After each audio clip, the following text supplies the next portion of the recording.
안녕하세요. 뜨르입니다. 이번 인문학 여행의 목적지는 동남아시아 태국 방콕입니다. 태국은 우리나라 사람들이 가장 즐겨 찾는 동남아 관광지 중 하나로 독특한 향신료가 들어간 요리와 풍부한 열대과일로 잘 알려져 있습니다. 더 나아가 자연경관이 뛰어날 뿐 아니라 쇼핑과 휴양을 함께 즐길 수 있어 전 세계 여행자들이 찾는 곳이기도 합니다. 그러나 이번 태국 방콕 인문학 여행에서는 이러한 일반적인 관광 요소는 잠시 뒤로 하고 종교 사적을 중심으로 여정을 전개하고자 합니다.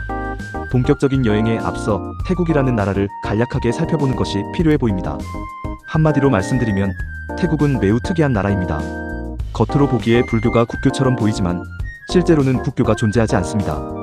헌법상 종교의 자유가 보장되어 있으나 국가가 공식적으로 허용하는 종교는 불교, 시크교, 기독교, 힌두교, 이슬람교 이 5종교로 제한되어 있습니다.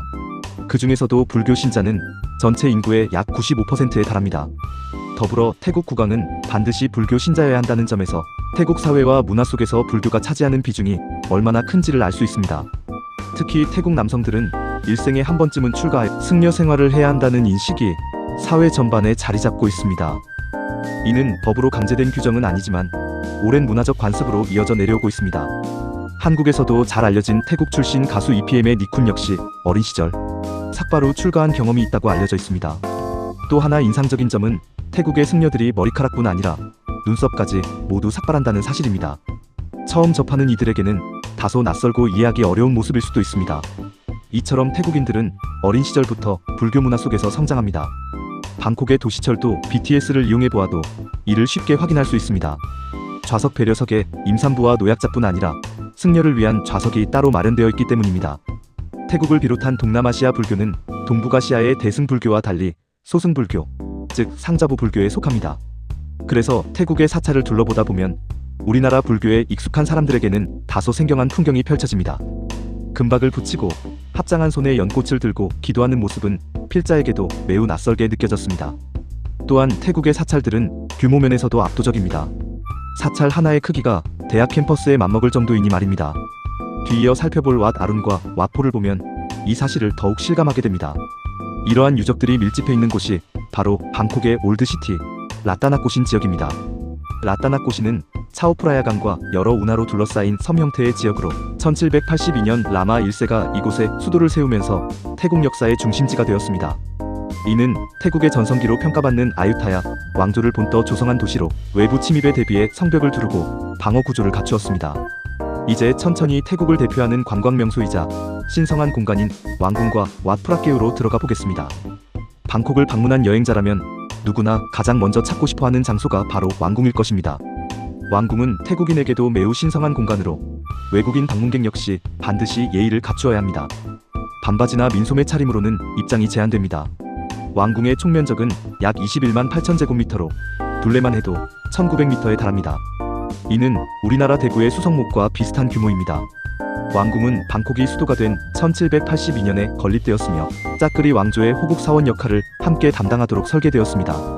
왕족의 거주 공간, 국정을 논의하던 업무 공간, 왕실 전용 사원인 에메랄드 사원, 그리고 옥좌가 안치된 여러 전각들로 구성되어 있습니다. 톤부리 왕조가 몰락한 이후 짜끄리 왕조를 개창한 라마 1세는 민심을 수습하고 아유타야 왕조의 영광을 재건하기 위해 수도를 차오프라야강 동쪽 현재의 라따나꼬신 지역으로 옮기기로 결정합니다. 1782년 왕궁 일부가 완공되자 이곳에서 라마 1세의 대관식이 성대하게 거행되었습니다. 왕궁의 정문으로 들어서면 왼편에 가장 먼저 왕실 사원인 왓프라케우가 나타납니다.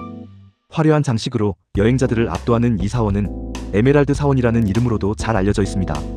공식 명칭은 왓프라시라타나사 사다람으로 왕실 제사를 지내는 수호 사원입니다. 일반 사찰과 달리 승려가 상주하지 않으며 국왕이 직접 관리합니다. 대웅전인 우보솥 안에는 태국에서 가장 신성시되는 에메랄드 불상이 안치되어 있습니다. 실제 재질은 에메랄드가 아닌 녹색 뼈국이지만 빛깔 때문에 에메랄드 불상이라 불리게 되었습니다. 이 불상은 오직 국왕만이 직접 만질 수 있으며 국왕은 1년에 3차례 계절에 맞춰 불상의 옷을 갈아입히는 의식을 집행합니다. 이러한 이유로 태국인들은 이 불상을 국왕과 국가를 수호하는 존재로 여깁니다.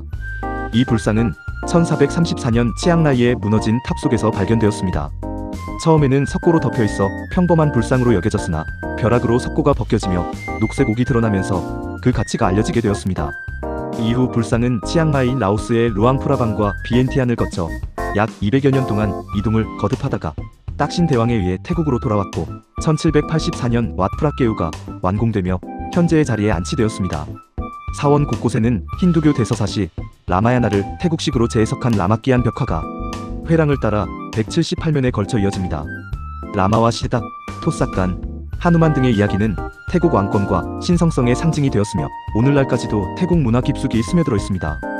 이처럼 왓프라케우는 단순한 사원이 아니라 태국의 역사 불교 왕권 신화를 모두 품고 있는 공간이라 할 수 있습니다.